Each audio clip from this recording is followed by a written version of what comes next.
उसने 13 दिन में 11 लाख रुपए निकाल लिए, जबकि उसने मेरे से वादा किया था कि मेरे को वहाँ लगाते थे ग्राम सेवकों कि साला इस फौजी को लगा दो, अब इसको न तो ये खाएगा न खाने देगा। सैनिकों के इनको देखने मात्र से पसीने छूट जाया करते थे। जहाँ तक मेरा ख्याल है ये पहली दफ़ा हो रहा है। सभी को हर हर Mahadev. Guys my new blog में आपका स्वागत है। आज देखते हैं टीआई साहब की क्या कार्रवाई होने वाली है, तो चलो वहाँ चलते हैं और उनसे जाके मिलते हैं। आज की कार्रवाई कहाँ से स्टार्ट होगी? अभी देखो बाजार में जा रहे हैं, कहाँ समस्या खड़ी होगी, जहाँ समस्या खड़ी होगी वहीं शुरू कर देंगे। अभी तो फिलहाल तो लक्ष्मणगढ़ तहसील के गौरव सेनानी पदाधिकारी आए हुए हैं सैनिक कल्याण बोर्ड में जी, उनका कोई स्वागत का कार्यक्रम है, तो वहाँ जा रहा हूँ। उसके बाद देखूँगा मार्केट में कहाँ समस्या। हाँ, ये केंद्रीय सैनिक बोर्ड कल्याण में यहाँ साहब का स्वागत करने के लिए यहाँ बैठे हुए हैं और यहाँ साहब का स्वागत किया जाएगा।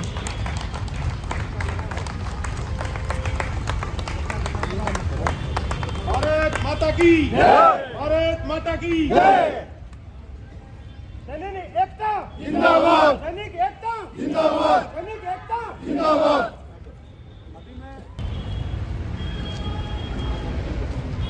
हाथ लगा लियो।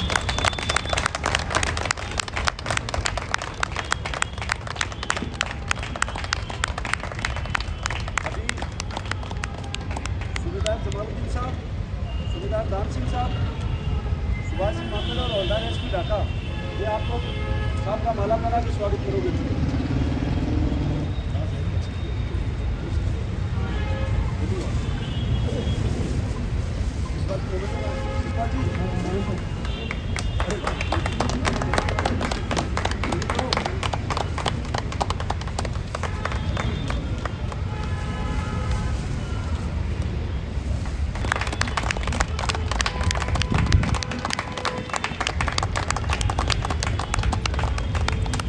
जी आप काम करो, हम आपके साथ हैं। जी आप काम करो, हम आपके साथ हैं। माता की जय। अभी बहुत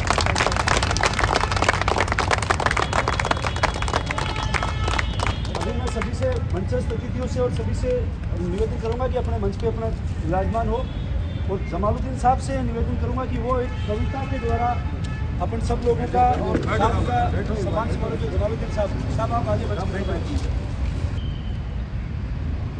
ऐसा है कि जहाँ तक मेरा ख्याल है ये पहली दफ़ा हो रहा है। और पहली बात तो मैं एक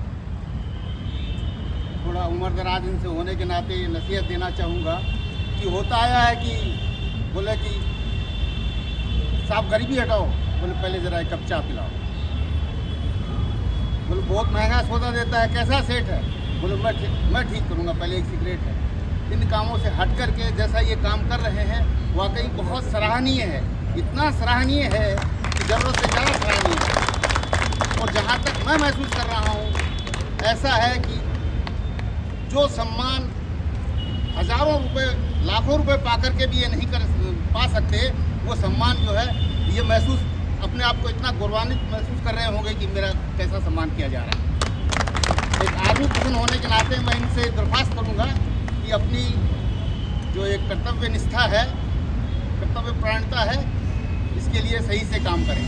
जहाँ तक मेरा जो इनके लिए सुन रहे हैं, जो मेरे विचार हैं, भाव से फक्कड़, दिल के साफ, दिमाग के दुरुस्त, भीतर से कोमल, बाहर से कठोर, वक्त के सामने निरीह, भेषधारी के सामने प्रचंड, जाति से वंदनीय, कर्म से वंदनीय, बाहर से नारियल की तरह कठोर और भीतर से इनका हृदय लबालब रस से भरा हुआ है, क्योंकि ये बहुत अच्छे काम भी कर रहे हैं। तो मेरे कहने का तात्पर्य यही है कि जहाँ वतन परस्ती कूट कूट के भरी होनी चाहिए, क्योंकि कहते हैं जो भरा नहीं है भावों से बहती जिसमें रसधार नहीं, वह हृदय नहीं है, पत्थर है जिसमें स्वदेश का प्यार है। और इधर इन भाइयों ने भी सहयोग करने के लिए इनके साथ भी खड़ी रहती हूँ।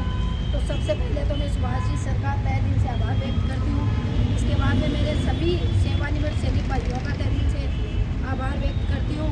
और जो सर का कार्य है वो इतना प्रशंसनीय है कि देखो हम सब लोगों को भी भी मिलकर के इनको सहयोग करना चाहिए, क्योंकि ये तो काफ़ी ही एक्टिव है, काफ़ी प्रेरित है, मगर चलो हमें इनको सहयोग करने से इनके अंदर भी जो जज्बा है, जो जुनून है, वो जागृत रहेगा। इसलिए एक आदमी से नहीं, इनका तो कार्य है ही काफ़ी प्रशंसनीय, मगर हम सबको भी मिलकर के इनको सहयोग देना पड़ेगा। लक्ष्मणगढ़ तहसील के ये जो बुजुर्ग से लेके जवान तक ये जो महानुभाव आपको बैठे दिखाई दे रहे हैं सिविल ड्रेस में, ये किसी वक्त सेना की उन रेजिमेंटों में और कंपनियों में हथियारों के साथ ऐसे डटा रहा करते थे कि दुश्मन सैनिकों के इनको देखने मात्र से पसीने छूट जाया करते थे। ये महान योद्धा अपने देश की आन बान शान और गौरव के लिए अपने प्राणों को इस प्रकार से लुटा देने वाले लोग हैं जिसकी अपन कोई कीमत आंक नहीं सकते। मनुष्य के लिए सबसे बड़ी उसके प्राण है, उसकी जान है सबसे बड़ी चीज़। ये उसको हंसते हंसते ऐसे देश पे लौटा देते हैं कि एक आदमी उसकी कल्पना भी नहीं कर सकता। इन लोगों ने, ये मेरे सब साथी हैं, मेरे भाई बंद हैं, ये मेरी फौज के पुराने साथी हैं। हम फौजियों में क्या है, चाहे वो लक्ष्मणगढ़ तहसील का हो, चाहे सीकर ज़िले का हो, चाहे वो लास्ट कोने का कोयम्बटूर का हो, चाहे वो JNK का हो, हम लोग सारे एक ही हैं। लक्ष्मणगढ़ तहसील के हो या अभी थोड़े दिन पहले आपने देखा था अपने सीकर जिले के भी गौरव सेनानी पदाधिकारियों ने स्वागत किया था। जब ये हमारे भाई लोग देखते हैं कि इनके बीच में से इनका भाई एक कहीं सेना का सिविल में आने के बाद भी सेना का गौरव बढ़ा रहा है, तो इनकी छाती चौड़ी हो जाती है। तो जिस डिपार्टमेंट में भी ये गौरव सेनानी नौकरी कर रहे हैं, तो मैं आपको गारंटी के साथ कहता हूँ कि इनके साथ जो दूसरे लोग नौकरी करते हैं उनसे इनके काम की यदि तुलना करोगे तो किसी भी डिपार्टमेंट में हो इनका काम उनसे कई गुना बेहतर मिलेगा। ये लोग क्या है, ये जो भी काम करते हैं तो उसके अंदर अपनी जान झोंक देते हैं, अपनी ताकत झोंक देते हैं। वो झोंकना वो इनके हाथ में नहीं है, वो इनकी फितरत है। ये सब बूढ़े बुजुर्ग आप देख रहे हो 80 साल के, मैं कहता हूँ यदि भारत सरकार आज भी इनको मौका दे तो ये चाहे लाठी से चढ़ना पड़े, ये बॉर्डर की तरफ चढ़ने को तैयार रहते हैं। नेताओं की भी कई मजबूरियाँ होती हैं। जब मैं डेढ़वाना ग्राम सेवक था, नेताओं को किसी अपने एंटी सरपंच की रड़क निकालनी होती थी तो वो मेरे को वहाँ लगाते थे ग्राम सेवक को कि साला इस फौजी को लगा दो, अब इसको न तो ये खाएगा न खाने देगा। बिल्कुल। तो मेरे को वहाँ पोस्टिंग मिली, वो भी इसीलिए मिली कई थाने जगह कि ये उस सरपंच की रड़क निकाल देगा, ये न तो खाएगा न इसको खाने देगा। और ये हुआ भी। तो एक सरपंच ने मुझे कहा, साहब ग्राम पंचायत में 60 लाख रुपए इकट्ठे हो गए। मैंने उसको पहले शुरू में कहा, भाई मैं आपके यहाँ पोस्टिंग आया हूँ, आप पक्ष और विपक्ष दोनों की कमेटी गठित कर दो। कमेटी की नज़र में अपन सीमेंट खरीदेंगे, कमेटी की नज़र में अपन सारा काम करेंगे ताकि विपक्ष पक्ष भी दोनों रहेंगे, अपने पे को अंगुली नहीं उठेगी कि ये पैसा खा गए। उस सरपंच ने कहा, साहब आप जब चले जाओगे दूसरा ग्राम सेवक आएगा तब मैं काम करवा लूँगा, और मेरा पैसा बैंक में पड़ा है, मेरा पैसा ग्राम पंचायत का बैंक में पड़ा, उसका ब्याज आ रहा है। आप ये जो योजनाएं बता रहे हो ना, ये इनके लिए हम सरपंच नहीं बने। तो फिर मैंने भी कहा ठीक है। तो उन लोगों ने फिर काम नहीं करे, 60 लाख रुपए ग्राम पंचायत में इकट्ठे हो गए। फिर मेरा बाद में आने के बाद या वहाँ से ट्रांसफर होके पुलिस में आया, उसके बाद उन लोगों ने वो काम करवाए, जिसमें एक ग्राम सेवक को तो कलेक्टर ने, उसने तो क्या देखा 60 लाख रुपए अपने ग्राम पंचायत में, वो पागल हो गया। उसने 13 दिन में 11 लाख रुपए निकाल लिए, जबकि उसने मेरे से वादा किया था कि मैं दाल में नमक रखूँगा। मेरे को जिस आदमी, वो कई ग्राम से उस टाइम मेरे संपर्क में थे, साहब मेरे को लगवा दो, आप तो जा रहे हो पुलिस में, मेरे को लगवा दो, मेरे को लगवा दो। दाल में नमक की तरह प्रयोग कर सकते हो अपने लिए, लेकिन इसको जनता में लगाना है। तो किसी ने मेरे से वादा किया कि नहीं साहब मैं इस पैसे की रखवाली करूँगा। जैसा मैं कहता हूँ कि मेरे वहाँ से आने के 13 दिन में उस आदमी ने 11 लाख रुपए निकाल लिए। फिर मुझे किसी ने फ़ोन किया, बोले साहब आप गलत आदमी को लगवा के सिफारिश करके, और फिर वो बाद में कलेक्टर ने उसको सस्पेंड भी, निलंबित भी किया। तो जो जैसा कर्म करता वो भुगतता है। अब यहाँ मैं ये नहीं कहता कि भाई सारे दूध के दूल्हे हैं या क्या, मैं तो ये मेरे साथ जवान आया इसकी भी गारंटी नहीं ले रहा हूँ। कल को कोई 19-20 बात हो, कोई वर्दी वाला ट्रैफिक वाले की 19-20 बात हो, मैं मीडिया सामने कह रहा हूँ, तो कहेंगे लो तुम्हारा वो फौजी वो ट्रैफिक इंचार्ज आया था ईमानदार का झंडा लेकर के, ये देखो ये ट्रैफिक का सिपाही क्या कर रहा है। मैं किसी की जिम्मेदारी नहीं लेता हूँ, केवल सुभाष की जिम्मेदारी लेता हूँ अकेले की। मैं सिर्फ मेरे कर्मों का जिम्मेदार हूँ। मैं चीज़ बार बार कहता हूँ, मैं किसी के कर्मों का जिम्मेदार नहीं हूँ। मैं यदि कोई गुनाह करता हूँ तो तुम मुझे फांसी लटका दो, लेकिन मैं दूसरे की जिम्मेदारी नहीं ले रहा हूँ भाई। मेरे साथ गाड़ी में बैठ के मैं तो उसकी भी जिम्मेदारी नहीं लेता हूँ। मैं किसी की रखवाली नहीं कर सकता, मैं किसी को सुधार नहीं सकता, मैं मेरे को सुधार सकता हूँ। मेरी नज़र मेरे पे रहती है, मैं मेरे खुद के लिए जिम्मेदार हूँ। ढेर लगा हुआ है कचरे का ढेर। हर आदमी अपनी आदत से मजबूर है। हर आदमी रोंग साइड आ रहा है, जाए जिधर से बाएं आ रहा है, दाएं आ रहा है। एमयू एक्ट का कोई उसको लेना देना नहीं है। मैंने अपने हाथों से हाईवे के ऊपर NH 8 के ऊपर ये कोटपुतली वाले हाईवे पर, अजमेर हाईवे पे ऐसी डेड बॉडियों को उठाया। आम लोग क्या करते हैं, सिर्फ उनकी वीडियो रिकॉर्डिंग करते हैं। घायल पड़ा तड़पता रहता है कि खून में हाथ हो जाएंगे। ये हमारे लोगों की मानसिकता है, देश के लोगों की।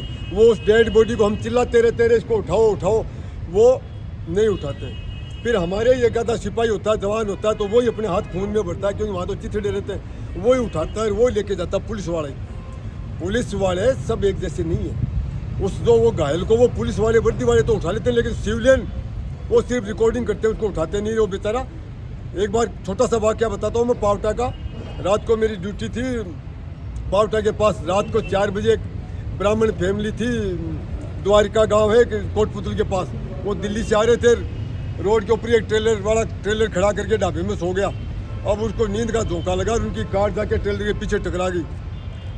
वो अध्यापक थे, एक उनका भाई था, एक उनकी उसकी अध्यापक की बीबी थी, एक बेटी थी, एक उसकी बेटी की बच्ची थी, 2-3 की। वो अध्यापक उसकी बीबी वो भारी भरकम थे, उनमें वजन बहुत ज़्यादा था। पंडित थे तो उनमें वजन भी भारी था, एक क्विंटल से कम नहीं थी। अब मैं, मेरा ड्राइवर, एक सिपाही। अब वो गाड़ी में मैंने देखा 3 तो वो ख़त्म ही हो गए, और वो 2-3 वो बच्ची जो थी उनकी वो पिछली सीट पे थे बीच में, तो वो घायल हुए, बच गए। तो मैंने देखा ये 3 तो ख़त्म हो गए। उन डेड बॉडियों को मैंने अपनी कार में, उसमें जीप में से के जो साथी थे उनकी मदद से उनका शीशा तोड़ कार के निकालना लगा। तो जो ढाबे वाले थे उनको मैंने कहा इनको निकलवा तो दो, क्योंकि गाड़ी का वो लॉक हो गया, बिल्कुल गेट खुलना खाने का सवाल नहीं था। तो हमने शीशा तोड़ा, गेट खुला नहीं। फिर उनको बड़ी जद्दोजहद से, लेकिन पब्लिक क्या सहयोग नहीं करती ऐसे वक्त में। बॉडियों को मैंने ऐसे मेरे पास रोड के ऊपर सुलाया। बाकी जो मेरे को पता था ये घायल है 2, उनको मैंने अपनी गाड़ी से भेज दिया। अब मैं वहाँ खड़ा रात के वो 3 बजे से इतनी गाड़ियाँ निकली, हाथ दे के कि डेड बॉडी हॉस्पिटल ले जाऊँ, कोई नहीं नज़दीक है। फिर मेरी गाड़ी उन घायलों को एडमिट करके कोटपुतली हॉस्पिटल, फिर वो ही वापस आई, वही डेड बॉडी। ये तो पब्लिक का हाल है। अब आप क्या उम्मीद करोगे इन लोगों से? आप उम्मीद करोगे कि सीकर की ट्रैफिक व्यवस्था को सुधारने में अपना सहयोग देंगे?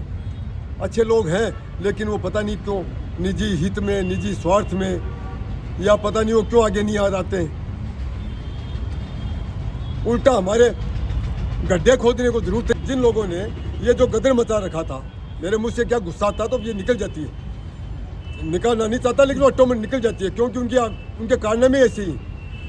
ये ऑटो वाले, इनको मैं समझा कि इस पुलिया के ऊपर ये जो आप देख रहे हो ये रास्ता, यहाँ ये लोग 150 ऑटो ला करके पुलिया से उतार के सवारियों के लिए खड़े हो जाते हैं, सवारियों को देखते रहते हैं। जब मैं आके आता हूँ तब तो इनमें भगदड़ मच जाती है, 100 के 50 हवाई जहाज हो जाते हैं। जब मैं नहीं होता हूँ तो ये सारे देखते रहते हैं कब सवारी है। अब वो पुलिया का जाम नीचे उतर ही नहीं पाता, क्योंकि पुलिया तक तो ये खड़े हैं। अब इनके मैंने जब नकेल कसना शुरू किया तो अब ये गिद्धड़ों की तरह इन्होंने रोना शुरू कर दिया। कल आप लोगों ने देखा कि कुछ ऑटो चालक गिद्धड़ों की तरह हू कर रहे थे। मैं इनको कह देता हूँ तुम छाती फाड़ के हू करो, मेरे पे कोई असर नहीं होने वाला तुम्हारी हू पे। मैं तुम्हारा इलाज अच्छे से करूँगा। जो बदमाश लोग हैं, जो ऑटो चालक अच्छे लोग हैं, उनको मैं पूरा कोऑपरेट कर रहा हूँ। अभी भी उन ऑटो चालकों को मालूम भी है कि ये परेशान नहीं करता गरीबों को। मैंने अपने चालान भी बंद कर रखे हैं। लेकिन ये जो अपनी आदत से लाचार हैं, ये कितना हुआ करेंगे, मैं इनकी हुआ भी बंद करूँगा, इनको पाबंद कराऊंगा कोर्ट से। जरूरत पड़ी तो मैं इनके खिलाफ मुकदमे भी दर्ज कराऊंगा। ये बात आ जाए, मैं इनको अंतिम चेतावनी दे रहा हूँ। इनको लास्ट ये अंतिम चेतावनी, अगली बार ये हालात में बंद मिलेंगे मेरे को। और ये कितनी भी छाती फाड़ के हूँ करें, मेरे में दबने वाला डरने वाला नहीं हूँ। ये पुलिस वालों को दबाव में लेते हैं, ये इनकी पुरानी फितरत है, ये इनकी पुरानी फितरत है बाहर घोड़ा करके पुलिस को दबाव में लेने का। डरने की जरूरत भी नहीं है। लेकिन अब की बार इनका बाप ऐसा आ गया कि वो दबने वालों में से नहीं है। तो ये जो बदमाश लोग हैं अपनी फितर से बाज आ जाए, वरना मैं इनके खिलाफ वो कार्रवाई करूंगा कि ये ऑटो छोड़ के कोई दूसरा धंधा शुरू कर देंगे। दूसरे ऑटो वालों को गुमराह नहीं करें, झूठ ना बोले, ये जो अफवाहें फैलाते हैं प्रोपगंडा, इनसे बाज आ जाए। यदि तुम्हारी कोई शिकायत है, जुनून है, तो तुम कलेक्टर साहब के पास जाइए, एसपी साहब के पास जाइए, मेरे पास आइए। ये कहीं जाते नहीं है, ये मीडिया के सामने 5-10 इकट्ठे होकर के हु करना शुरू कर देते हैं गिद्दड़ों की तरह। जैसे जेएंडके में एक साथ गिद्दड़ हु करते हैं शाम के टाइम। तो इन गिद्दड़ जो ये चिल्लाते हैं, इनको कहता हूँ चिल्लाट बंद कीजिए। तुम्हारी कोई वास्तविक समस्या है तो उसका प्रॉपर, यदि कोई कानून व्यवस्था की तुम्हारी दोनों यूनियनों में कोई लफड़ा है तो संबंधित थाने में जाइए। ये हमारा ट्रैफिक का काम नहीं है तुम्हारी लड़ाई झगड़ा सटाना। के माध्यम से मीडिया के लास्ट वार्निंग देता हूँ, ये सुधार कर ले अपने में, वरना इनको मैं सुधार दूंगा फिर। लेकिन मैं सिक्योरिटी ट्रैफिक व्यवस्था को खराब नहीं करने दूंगा। इनकी गुंडागर्दी जो हो गई वो होगी, लास्ट हो गया, इनका वक्त खत्म हो चुका है। तो ये संदेश दे देना इनको कि माफ़ नहीं करूँगा अगली बार। सिक्योरिटी ट्रैफिक व्यवस्था का जिम्मा लिया है तो ये मैंने ले लिया है, इसको सुधार के छोड़ूंगा। जो भी बाधाएं चाहे सख्ती से हटाना पड़े चाहे प्यार से हटाना पड़े, इनको हटाऊंगा। बाकी ये जो गौरव सेनानी मेरे भाई बहन जो इकट्ठे हैं, इनका मेरे साथ सहयोग है। मैं कहता हूँ फौजी को तो मैं कहता हूँ केरला का फौजी मिल जाता वो भी सहयोग करता। हम लोग भाई हैं, हम अंदर से जुड़े लोग हैं, हमारे आपस में कोई भेद नहीं है। हम हिंदू मुस्लिम नहीं है, बॉर्डर पे लड़ते हैं तो भी हम ऐसे लड़ते हैं जैसे अपना सगा भाई मदद करता है, उसी तरह से एक तरह से मदद करते हैं। हमारे अंदर न कोई जाति पात है, न कोई जात पात है, न कोई धर्म है, न कोई भेदभाव है। हम तो देश के लिए काम करने वाले लोग हैं। और इन भाइयों ने हम जो ये सम्मान दिया है, अपने भाई के पीछे जो इन्होंने अपनी ताकत दिखाई है, इससे मेरे को और भी दृढ़ता आएगी। मैं अपने उद्देश्य में और भी कामयाबी से सक्सेस होगा। इनका बहुत बहुत आभार, बहुत बहुत धन्यवाद। गाइस, आज का ब्लॉग कैसा लगा? अच्छा लगा तो चैनल को सब्सक्राइब कर देना, लाइक कर देना और शेयर कर देना। अगले वीडियो के साथ फिर मिलते हैं। जय हिंद, जय भारत, टाटा, बाय बाय।